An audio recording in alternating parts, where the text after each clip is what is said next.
बिस्मिल्लाहिर्रहमानिर्रहीम। अस्सलाम वालेकुम स्टूडेंट, कैसे हैं आप लोग?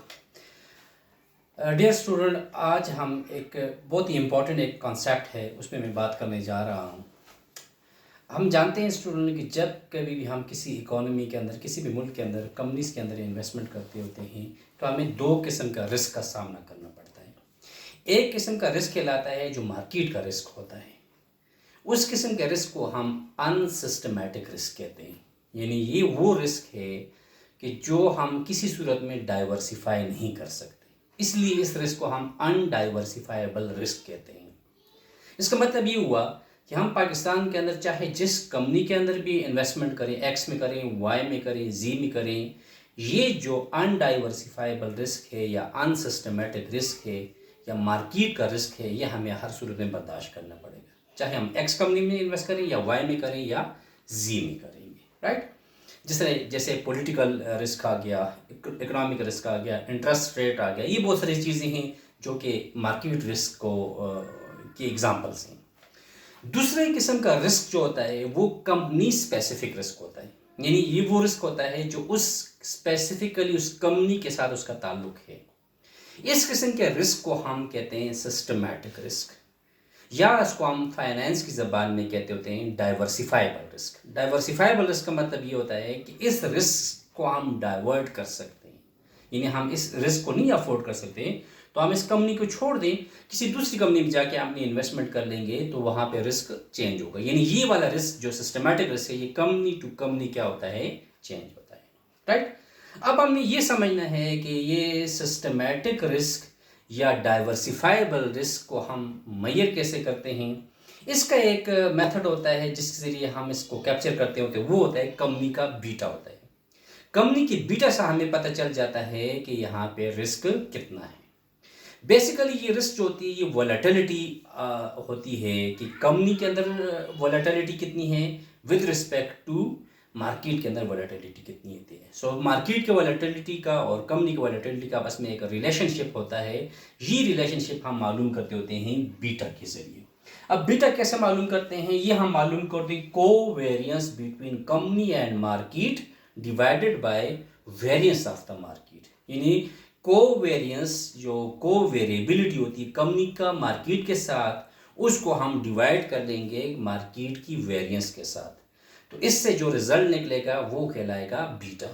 अब अगर बीटा 1 से ग्रेटर होगा, इसका मतलब ये होगा कि जो कंपनी के अंदर वोलेटिलिटी है वो मार्केट से ज़्यादा है।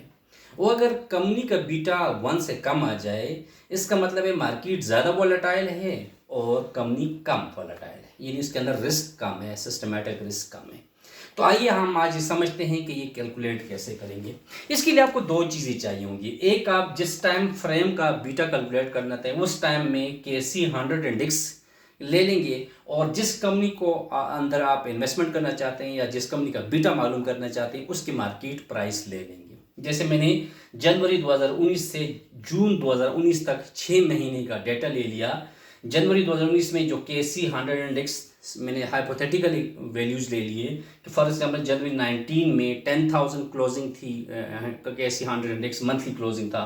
फरवरी का 10,800 था, मार्च का 11,000, अप्रैल 11,500, मई 12,900 और जून 13,600। ये इसकी आ गई KC 100 इंडेक्स की वैल्यूज़ आ गई। अब दूसरी चीज़ मैं ले लूँगा, जिस कंपनी का मैं इंटरेस्टेड होंगे बीटा मालूम करना हो उसकी मार्केट प्राइस ले लूँगा। जैसे जनवरी की प्राइस क्लोजिंग प्राइस 7 रुपये है, फिर 8.5 फरवरी की है, और जून की क्लोजिंग प्राइस है 11.1 आ गया, राइट। अब मैं सबसे पहले मार्केट का रिटर्न मालूम करूँगा। मार्केट का रिटर्न कैसे कैलकुलेट करते हैं, हम पहले महीने का, चूंकि मेरे पास वैल्यूज़ नहीं, इससे पहले बेस पीरियड नहीं है, लिहाजा मैं पहले महीने को इग्नोर कर लूँगा। फरवरी महीने का मैं रिटर्न मालूम कर सकता हूँ। वो कैसे मालूम करूँगा, करंट इंडेक्स से प्रीवियस मंथ का इंडेक्स माइनस करके और प्रीवियस मंथ के इंडेक्स पे डिवाइड करो, यानी 10,800 मंथली 10,000 तकसीम 10,000, ये आया 0.08। इसका मतलब फरवरी में जो मार्केट का रिटर्न है वो 8% है। इसी तरह 11,000 में से 10,800 माइनस करके फिर 10,800 पे डिवाइड कर लेंगे तो 0.018 आया, यानी 1.8% रिटर्न आया। इसी तरह जून की इंडेक्स से हम मई का इंडेक्स माइनस करके और मई के इंडेक्स पे डिवाइड कर लेंगे तो आंसर आ जाएगा 0.054 यानी 5.4%। तो ये आ गया मार्केट का रिटर्न्स। अब मैं इस मार्केट के रिटर्न्स को टोटल कर लूँगा तो 0.314 आ गया, यानी 31.4% 6 महीने का रिटर्न आ गया। लेकिन मैं इसको मंथली एवरेज निकाल लूँगा। एवरेज के लिए मैं इसको चूँकि 5 वैल्यूज़ मैंने टोटल किए तो 5 पे डिवाइड किया तो आंसर है 0.063 6.3%। इसका मतलब है कि KC100 पाकिस्तान स्टॉक एक्सचेंज का पिछले 6 महीने का जो एवरेज रिटर्न है वो 6.3% है, राइट। अब मैं मालूम करूंगा कि कंपनी का रिटर्न कैसा है। तो सेम उसी तरह जिस तरह मैंने अभी मार्केट का रिटर्न मालूम किया, इसी तरीके से कंपनी का रिटर्न भी मालूम करूंगा। कैसे? 8.5 में से 7 माइनस किया, 7 पे डिवाइड किया तो आंसर आया 0.21 यानी 21%। इसी तरह 8 में से 8.5 माइनस किया, डिवाइड किया 8.5 पर तो 0.058 आ गया। इस तरह 11.1 से 10.5 माइनस किया और 10.5 पे डिवाइड किया तो 0.057 आ गया। अब इसको मैं क्या कर लूँगा, सम कर लूँगा, 0.615 आ गया। एवरेज करने के लिए 5 पे डिवाइड किया तो आया 0.123 यानी 12.3% कंपनी का रिटर्न आ गया, राइट। अब मैं क्या करूँगा, मैं जो मार्केट का रिटर्न है इससे मैं एवरेज रिटर्न जो मार्केट का है उससे माइनस कर लूँगा, यानी 0.08 में से 0.063 माइनस किया तो आंसर आया 0.017 आ गया। और इसको मैंने स्क्वायर कर दिया तो स्क्वायर जब 0.017 को स्क्वायर किया तो 0.00289 आ गया। इसी तरह 0.018 में से ये माइनस किया और उसको स्क्वायर कर लिया, फाइनल रिजल्ट 0.054 में से ये माइनस कर दिया तो ये 0.009 आया, इसका स्क्वायर किया तो 0.081 आ गया। अब इसके तो मुझे टोटल चाहिए नहीं, मैं इसको टोटल कर लिया तो 0.0058 आ गया। ये जो पॉइंट आ गया ये इसको कहेंगे वेरिएंस ऑफ द मार्केट।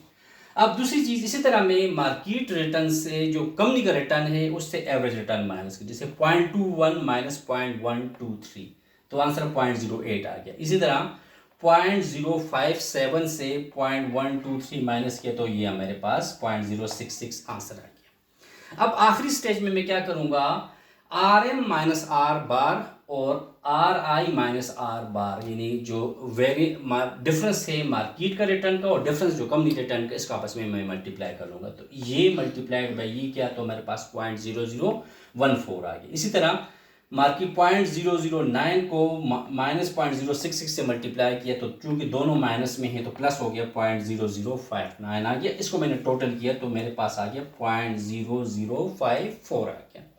ये जो 0.0054 है इसको हम कहेंगे covariance between company and market, यानी दोनों के दरमियान कोवेरिएबिलिटी कितनी है, how much covariation occur between company and market. इस चीज़ को हम मेजर करते होते हैं कोवेरियंस के साथ। अब स्टूडेंट्स मेरे पास कोवेरियंस आ गया 0.0054 और मेरे पास आ गया variance of the market 0.0058। So covariance की वैल्यू मैंने 0.0054 पुट कर ली और वेरियंस की वैल्यू मैंने 0.0058 पुट कर ली तो मेरे पास बीटा आ गया 0.93 आ गया। इसका मतलब है इस कंपनी का बीटा कितना है, 0.93 है। इसका मतलब ये हुआ स्टूडेंट कि 0.93 बीटा का मतलब ये है कि कंपनी के अंदर जो वोलेटिलिटी है वो मार्केट से कम है, यानी लेस वोलेटाइल है। लेस वोलेटाइल का मतलब ये है कि ये इस कंपनी के अंदर रिस्क कम है, जो इसका सिस्टमैटिक रिस्क है वो क्या है, कम है। तो इसके अंदर अगर वो इन्वेस्टर जो रिस्क अवर्स है, रिस्क नहीं लेना चाहता, तो वो इस तरह की कंपनी के अंदर इन्वेस्टमेंट कर सकता है, क्योंकि इस किस्म में वोलेटिलिटी कम है, वेरिएशन जो इसकी शेयर के अंदर प्राइसेस के अंदर आती है बहुत ज़्यादा अप डाउन नहीं होता। लिहाजा हम इसके ज़रिए ये पता चल जाएगा कि इसके अंदर सिस्टमैटिक रिस्क कम है तो हम इसके अंदर इन्वेस्टमेंट कर सकते हैं। अगर इसकी बीटा की वैल्यू 1 से ज़्यादा आती है, 1.2 1.5, तो इसका मतलब ये ज़्यादा वोलेटाइल है। मेरे ख्याल में आपको ये आइडिया क्लियर हो गया स्टूडेंट्स की बीटा कैसे कैलकुलेट करते हैं और बीटा क्या चीज़ है। तो याद रखिएगा बीटा जो है ये कंपनी की सिस्टमैटिक रिस्क को मेजर करने के लिए इस्तेमाल किया जाता है। अगर आपको आइडिया क्लियर हो गया, कॉन्सेप्ट क्लियर हो गया, तो इंशाल्लाह इससे और कॉन्सेप्ट्स इंशाल्लाह मैं आने वाले दिनों में आपको बताता रहूँगा। मेरा यूट्यूब चैनल फाइनेंस मास्टर को ज़रूर सब्सक्राइब कीजिएगा और अपने दोस्तों के साथ शेयर कीजिएगा ताकि ज़्यादा से ज़्यादा लोग इस वीडियो से फ़ायदा उठा सकें। इंशाल्लाह हम एक और वीडियो के साथ जल्दी हाज़िर होंगे। तब तक अल्लाह हाफ़िज़, अस्सलाम वालेकुम।